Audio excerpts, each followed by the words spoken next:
Hi, my name is Heidi Splinter, and I am a certified occupational therapy assistant at CI Pediatric Therapy Centers in Madison, Wisconsin. I am here today to talk to you about the difference between picky eating and ARFID, and a little bit about what we do to kind of address those goals in clinic. I am so excited for you guys to hear what we have to say. So, ARFID, Avoidant Restrictive Food Intake Disorder. I want you to think of a question. What do you think about when you hear the word or words eat or food? Some things I think about are breakfast, lunch, dinner, snacks, going out to eat with family, but that's not the case for all of our friends. Let's find out more. So, what is ARFID? So, what does ARFID stand for? What does it mean? ARFID is an acronym for Avoidant Restrictive Food Intake Disorder.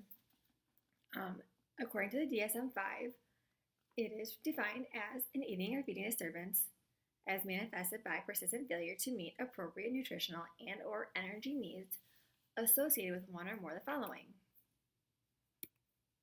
So that's kind of confusing. We don't really know what that all means. So I'm here to tell you kind of what the difference between picky eating and ARFID is. According to Dr. Kay Toomey of the STAR Institute, picky eating is defined as decrease in variety or range of foods obtained. A kiddo will usually eat at least 30 foods. Foods that are lost typically come back within 2 weeks. They will tolerate new foods on their plate and try at least a bite, even though they are resistant. Usually, these kids will have foods in each of the food groups or textures. Someone who may have ARFID, they have a small variety of foods. They have their safe foods they will eat. They have limits on their foods based on textures.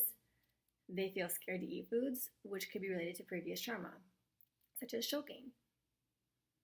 They have large reactions when foods are present. Sometimes comorbidities are often linked.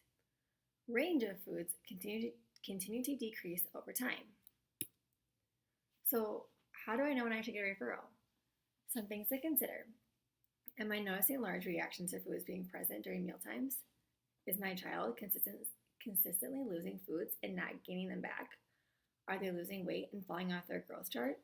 Are they becoming afraid of food, or are they scared they might choke? Or you may have a hard time participating in social events. These are all things that we kind of can work through. So how can CI help? CI helps because we take a multidisciplinary approach. We have occupational therapists and speech and language therapists working together to determine a treatment plan for our kids. Occupational therapy can address sensory components and becoming familiar with various textures, as well as addressing some of the underlying mental health components in conjunction with outside providers. Our speech therapy team will obviously address the sensory components as well, but they may dive a little bit deeper into the oral, motor, and swallowing aspects of eating. We use various approaches to meet the children where they're at. We make it fun, safe, and play-based, so they're never really working. So what might a session look like for a younger kiddo? We make it fun. We play with foods. We take those preferred foods, making small little adjustments to increase comfortability and something similar on their plate. We have them help make the changes so it's not as foreign to them. What might it look like for an older kiddo? Well, depending on the age, we explore the why. We start having those conversations of why foods in certain food groups give me the reaction they do. Is it texture? Is it smell? We have them take the lead. We move at their pace, letting them pick the food or thing they want to explore. We incorporate them into the cooking process.